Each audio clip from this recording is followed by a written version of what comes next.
Welcome to the deep dive. Today we're tackling a really important topic, actually, for anyone who shares their life with a dog or a cat. hmm Oral masses.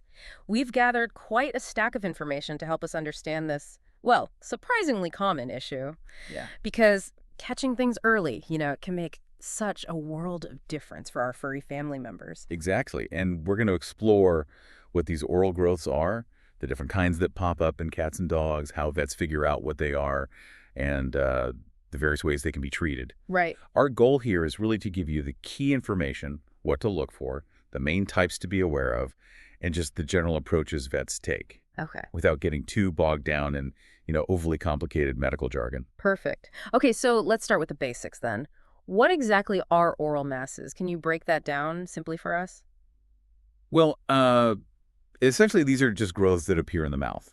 Now, the important thing really is that these growths can be either benign, meaning they're not cancerous, they tend to stay put, or malignant, which means they are cancerous and, well, they have the potential to spread. Right, malignant means spread. Got it. And what's quite significant is that the mouth is actually the fourth most common site for cancer to develop in both dogs and cats. Wow, fourth most common. That's, higher than I would have guessed. Yeah. So, when we're talking about the malignant ones, what's their general behavior like? What should we understand about how they kind of act? It's interesting, actually. Most malignant oral tumors, they tend to be locally aggressive. Locally aggressive. Yeah, think of them as being like weeds in a garden, Yeah. right? They Yeah. might not spread seeds far and wide quickly, but they can have very persistent roots that dig deep, Ah, okay. and they cause a lot of damage to the surrounding area. So it's this local invasion in the mouth that often causes the most immediate problems for the animal. Okay, that makes a lot of sense. Let's maybe zoom in on our feline friends first. What are the most common types of oral masses we tend to see in cats? So the two main culprits we see in cats are squamous cell carcinoma and fibrosarcoma. Okay. Squamous cell carcinoma is particularly common. It typically affects cats ranging in age from, well, pretty young to very old, but the average is around 12 and a half years old. 12 and a half. Okay. And it likes to set up shop on the gums, under the tongue, and sometimes even in the tonsils. And what are the red flags? The signs a cat owner might notice if their cat has this squamous cell carcinoma. The key things to watch out for are a cat that's drooling excessively, Okay. or maybe has some bleeding from the mouth. And because this type of cancer often invades the bone in the jaw, Right, the bone. yeah, you might also notice that your cat's teeth are becoming loose. Ah, that makes sense. And like we said, the main concern with this disease in cats is usually the damage it causes locally, right there in the mouth, rather than it spreading far. I see. There's also some ongoing research looking into whether viruses might play a role in some of these cases, too. That's definitely important for cat owners to keep in mind. What about the other one you mentioned, fibrosarcomas in cats? How do those compare? Fibrosarcomas in cats, they can occur across a pretty similar age range as the squamous cell. Mm-hmm. The key difference, though, is that they don't seem to have a favorite spot in the mouth. They can appear just about anywhere. Oh, okay. The defining characteristic of a fibrosarcoma is that it always involves destruction of the local tissues where it's growing. Right. And occasionally, yeah, we might see it invade muscle and even bone. Okay. Let's maybe switch gears now and talk about dogs. It sounds like there's perhaps a wider range of oral masses that can develop in dogs. Yeah, there are quite a few. Let's start with something called an epulus. It sounds a bit like an umbrella term. You're right, it kind of is. Epulus is really just a general term vets use to describe pretty much any growth that occurs on the gums. Okay. In the past, these were sort of lumped into a few categories, but our understanding has gotten more detailed. Yeah. So now we distinguish between a couple of types that used to be called, like fibromatous epulus. One is called focal fibromatous hyperplasia, or FFH, FFH. which is essentially just an overgrowth of gum tissue, and it doesn't involve any tooth-forming tissue. Got it. The other is peripheral odontogenic fibroma, or POF. That one does involve odontogenic tissue, tissue related to tooth development. Ah, okay. And it can sometimes even form a bit of bone. So these two, FFH and POF, they're generally the less concerning types, right? Benign. Exactly. FFH and POF are usually considered benign. However, there's another type that used to sometimes get included under the term epulus, and that's canine acanthomatous ameloblastoma, or CAA. CAA. Okay, what's different about that one? Well, these are different because while they don't typically spread to other parts of the body, they are locally aggressive. Back to the weed analogy. Exactly. Think back to that persistent weed. These can really invade and damage the surrounding tissues right there in the mouth, and that can cause significant problems. Okay, that distinction between the different types of epilus and how they behave is actually really helpful. Now let's talk about the more serious ones, the malignant oral masses in dogs. What's the most common one we see? The most common oral malignancy in dogs by far is malignant melanoma. Melanoma. Oh, Okay. yeah. And we see certain breeds that seem to have a higher risk, like Cocker Spaniels, German Shepherds, Chow Chows, Right. and also dogs that naturally just have very dark pigmented gums. Interestingly, though, the tumor itself might not always be black or pigmented. Oh, really? Okay. Yeah. And we also tend to see this one more often in male dogs. Huh. These tumors can pop up in various spots in the mouth. Hmm.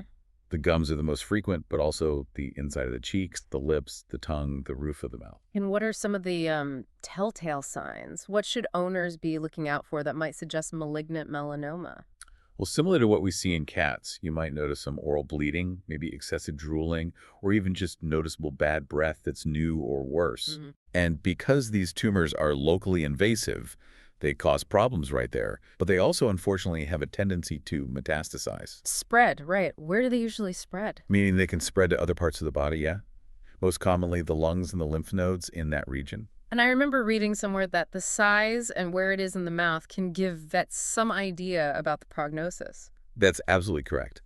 In dogs with oral melanomas, those with smaller tumors, say less than 2 centimeters across, generally tend to have a better outcome than those with larger ones. Okay.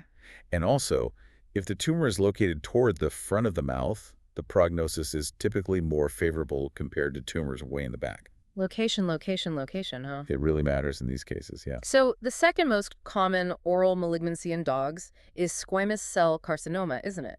Same name as one of the common ones in cats. Is it the same thing in dogs? It is the same type of cancer, yes. But in dogs, these typically start in the tissue of the gums. They can look red, sometimes ulcerated, maybe even have a bumpy, kind of cauliflower-like surface. Okay. We do see a higher likelihood in large breed dogs. And just like with the melanomas in dogs, the prognosis for squamous cell carcinoma really depends heavily on where it's located. So again, location is key. Absolutely. Tumors towards the front tend to have a better outlook than those, say, at the base of the tongue or in the tonsils. And how does location affect spread? Well, lesions on the lips and the inner cheek, they tend to have a lower chance of spreading.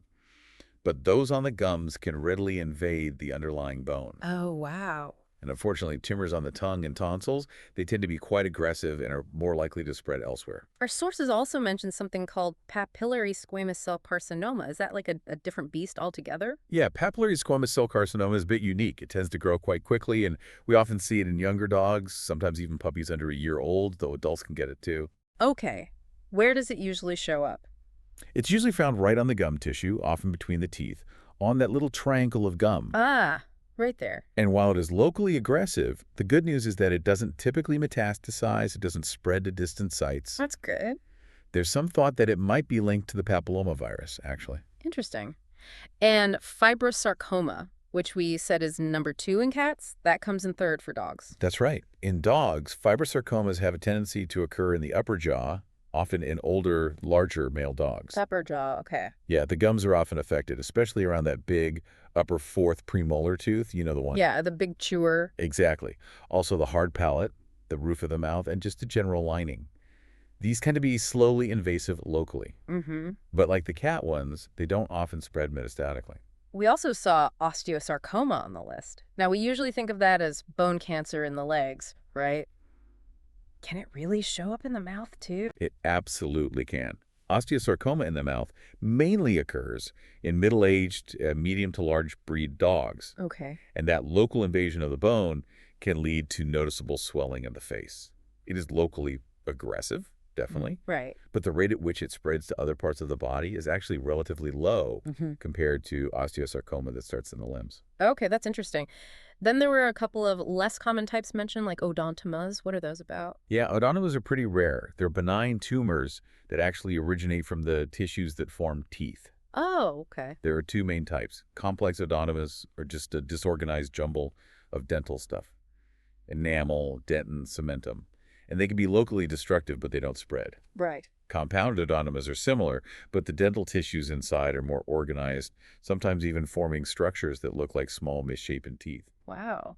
And plasmacytoma, what's that one? Plasmacytomas, these arise from plasma cells, which are a type of immune cell. We primarily see them in older dogs. Now, they can be aggressive locally, where they develop, but they also do have the potential to metastasize, to spread. It's quite a long list of possibilities. I mean, just daunting. It really is. And our sources even hinted at a few other even rarer types, just to show the sheer breadth of what can happen. Exactly. Things like undifferentiated carcinoma, lymphoma, even benign papillomas can occur in the mouth, which really just underscores how important it is to get a proper diagnosis if you notice any kind of growth.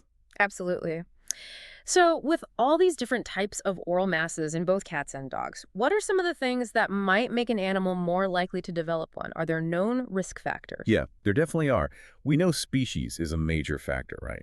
We've seen clear differences between dogs and cats. Right. Breed also plays a significant role. For instance, breeds like Goldens, German short-haired pointers, Weimaraners, St. Bernards, Cocker Spaniels, they seem to have a higher overall risk, while maybe Dachshunds and Beagles might be less prone. And boxers, well, they're famous for getting that gingival hyperplasia, that gum overgrowth we mentioned. Ah, right, the boxers. And age seems to be a factor too, doesn't it? We often think of cancer as a disease of older animals. That's generally true, especially for the malignant oral masses. Older animals are more frequently affected. Odd. But it's interesting to note that some of the benign tumors, like those odontomas we just talked about, and papillomas, and that papillary squamous cell carcinoma, Yeah.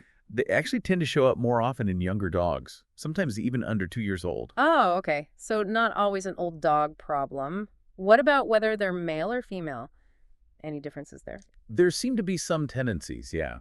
Male dogs appear to be a bit more prone to developing oral melanomas and fibrosarcomas, Okay. while female dogs are seen a bit more often with osteosarcomas in the mouth. Interesting. And it's not just about the animal's own characteristics, is it? I mean, environmental factors, lifestyle, that can play a role too. Well, absolutely. It's quite interesting, actually, that tonsillar squamous cell carcinoma is seen much more frequently in dogs living in urban areas compared to rural ones. Really? Urban versus rural. Huh. Yeah, and one study even suggested that white dogs might have a higher risk of developing squamous cell carcinoma. Mm.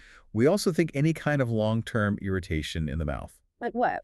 like from untreated periodontal disease or even exposure to secondhand smoke, that's thought to increase the risk of oral tumors developing in both dogs and cats. That's definitely something for us pet owners to think about. It really is. Yeah. There's also a theory that those benign epielides, the FFH and POF, might actually develop partly in response to ongoing inflammation or irritation in the gums. Ah, And we know that viral papillomas can sometimes, though it's rare, transform into squamous cell carcinomas. In cats, there's been speculation about whether certain viruses like FLV, FIV, or maybe FSV might be involved in squamous cell carcinoma development.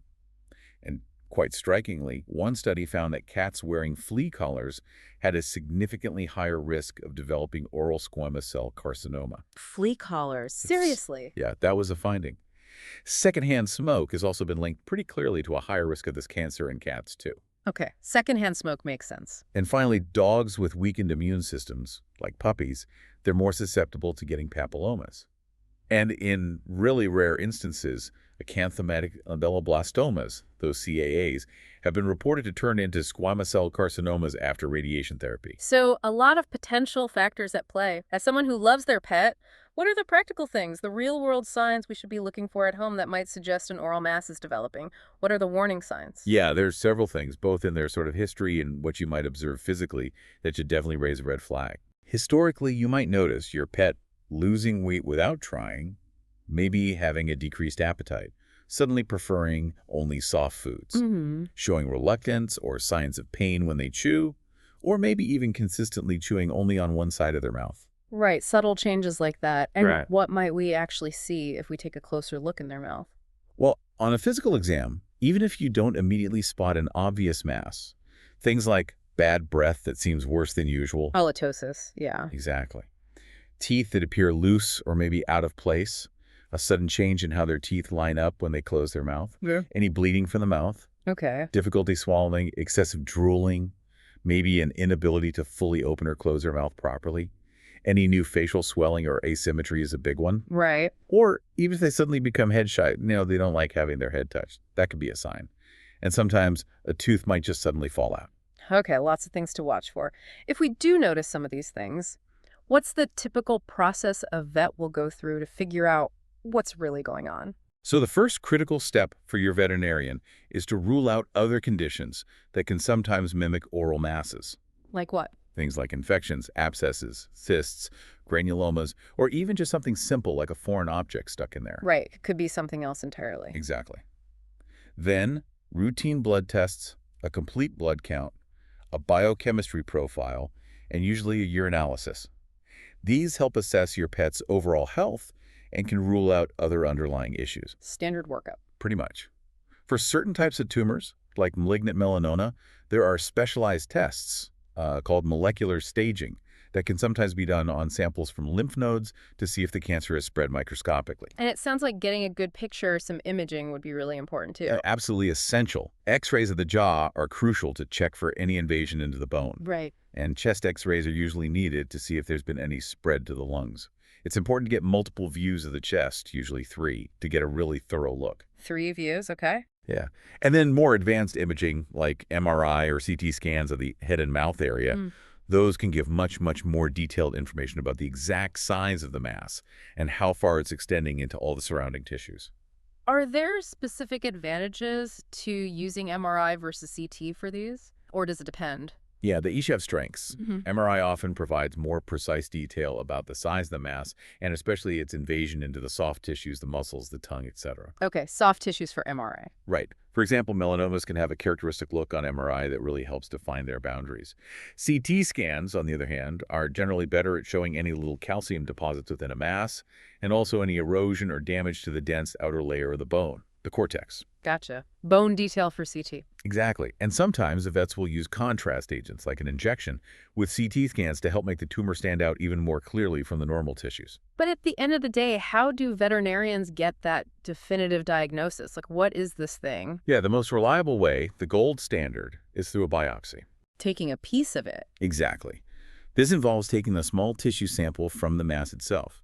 And it's really important to get a good sample, ideally from deep within the growth, and maybe also including some of the tissue right around the edge. Okay. This can be done through different surgical techniques. Now, looking at cells under a microscope after a fine needle aspirate that's called cytology, that can be a helpful first step, sure. Right. But it's usually not as conclusive as a full histopathology, which is the detailed microscopic examination of the actual tissue sample from the biopsy. Histopathology. Okay. And it's also pretty standard practice to check the nearby lymph nodes for any signs of spread, often by taking a sample with a needle similar to the aspirate. Makes sense. So once a diagnosis is made, what are the general ways these oral masses are treated in cats and dogs? What are the options? Treatment really depends on a lot of things. Is the tumor benign or malignant? What specific type of tumor is it? Where exactly is it in the mouth? And crucially, has it spread anywhere else? Right, all those factors. Yeah. So benign tumors can often be successfully removed with surgery, just cutting them out. And sometimes radiation therapy might also be an option, even for benign ones. Okay. For malignant tumors, surgery is typically the main treatment approach. But how successful it is can really depend on all those factors we just mentioned: type, location, spread. Right. In more advanced cases, or for certain tumor types, a combination of treatments might be the best bet. Maybe surgery plus chemotherapy, or surgery plus radiation, or even all 3. And I noticed our sources mentioned some newer things like molecularly targeted therapies. What are those all about? Sounds fancy. Yeah, they're a newer area. These are types of treatments that specifically target certain molecules that are known to be involved in the growth and survival of cancer cells. Oh, okay. More specific. Exactly. They offer another tool for veterinary oncologists and can potentially lead to more tailored and maybe more effective treatment plans. They also help us understand and predict how a particular tumor might behave. It really sounds like catching these things early is just crucial for the best outcome, doesn't it? Absolutely, without a doubt. Early diagnosis and early treatment give the highest chance for a successful outcome. And also, that first surgical attempt to remove a malignant tumor, that actually has the greatest chance of getting it all. The first cut is the deepest, as they say. Kind of, yeah. When surgery is performed, the goal is usually what we call en-bloc excision, removing the entire tumor in one piece, along with a margin of healthy tissue all around it. Margin, right. How much margin? Well, the size of that margin, how much healthy tissue they take, can vary depending on the type of tumor and how aggressive it's known to be. Okay.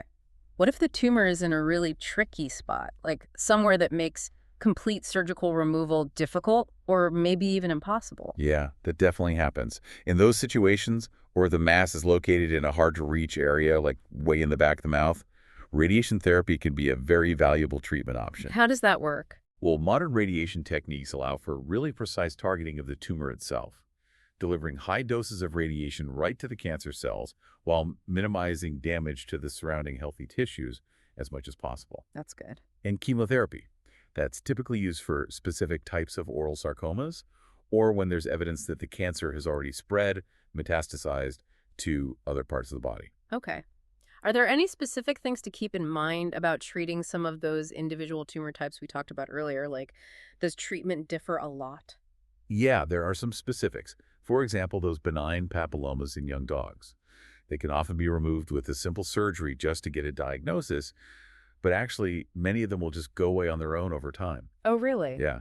For peripheral odontogenic fibromas, the POFs, Yeah. surgical removal right down to the bone is usually successful, although they can sometimes regrow later. Okay. Acanthomatous ameloblastomas, the CAAs, those need a more aggressive surgical removal, often with a wider margin of tissue, and radiation can also be quite effective for those. Right, the locally aggressive ones? Exactly. For malignant melanomas, aggressive surgery, sometimes even removing part of the jaw, might be necessary. Survival times can vary a lot, but there's a vaccine available now. A vaccine? Yeah, a therapeutic vaccine that's showing some real promise as a treatment after the initial surgery to try and prevent recurrence or spread. That's fascinating. What about squamous cell?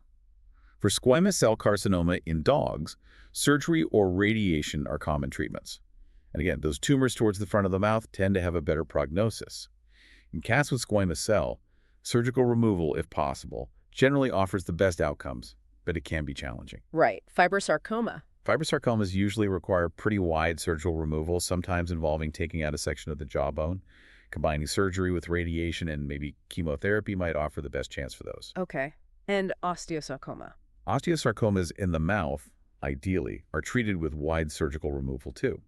Radiation might be considered afterwards, especially if the margins weren't perfectly clear. Plasmacytoma. Plasmacytomas can often be successfully treated just with surgical removal. And the odontomas. And for those rare odontomas, completely removing the mass and any associated fluid-filled sac, if there is one, is usually curative, since they're benign. Wow, that's a really helpful run-through of the different strategies. What can pet owners expect, like after diagnosis and treatment? What's the care involved? Good supportive care is just so important afterwards. This includes making sure your pet is comfortable, so effective pain management is key. Definitely. Providing general supportive care, making sure they're warm, clean, comfortable, and ensuring they're getting enough nutrition.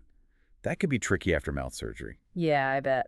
So depending on the surgery or other treatments, temporary feeding tubes might be needed just to help them get the calories they need while their mouth heals. Feeding tubes, okay. And it's also important just to be aware of potential complications that can sometimes arise from surgery, like issues with wound healing, infection, or maybe difficulty eating or drinking long-term, depending on what was removed. Right. And radiation and chemotherapy, they have their own potential side effects too. Your veterinary team will definitely discuss all these possibilities with you beforehand. Okay. And what about looking ahead, the long term? What are some of the things that influence the prognosis, the outcome for a pet with an oral mass?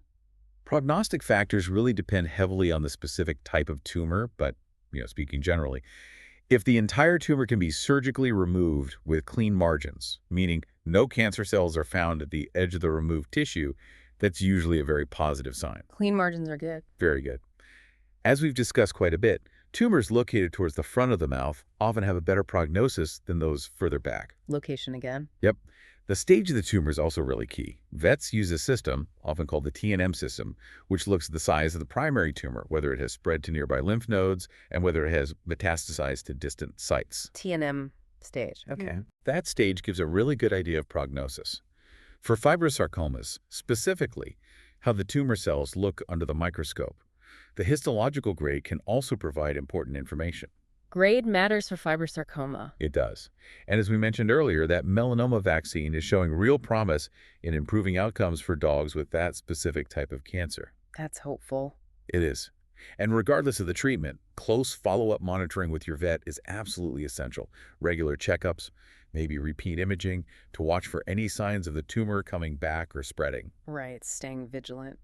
Finally, is there anything we as pet owners can actually do to potentially lower our pet's risk of developing these oral masses in the first place? Any prevention tips? Well, we don't know the exact causes of many oral tumors, unfortunately.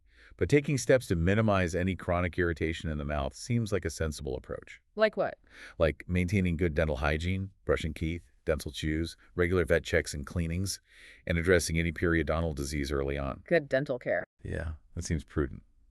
Also, based on the research we discussed, avoiding exposure to known risk factors like secondhand smoke, Right. and perhaps reconsidering the routine use of flea collars, particularly in cats, might be beneficial too. Okay, makes sense. This has been a truly deep dive into, well, a complex but incredibly important topic for all of us pet owners. We've covered the huge range of oral masses, emphasized how important it is to catch those early signs, explored the diagnostic tools vets use, and outlined the really diverse treatment options available for both our dogs and our cats. And I think the most important message for you listening is really simple. If you ever notice any unusual lumps, bumps, bleeding, bad breath, or just any changes in your pet's mouth. Anything different? Yeah, anything different. Please don't wait. Get it checked out by your veterinarian as soon as possible. Early detection can honestly make a massive difference in outcome. Absolutely.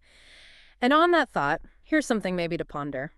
Considering the clear link we talked about between long-term irritation in the mouth and some of these oral cancers, what other seemingly small chronic environmental factors or lifestyle things might be silently playing a much bigger role in our pet's overall health than we currently realize? It's definitely some food for thought. Thanks so much for joining us for this deep dive.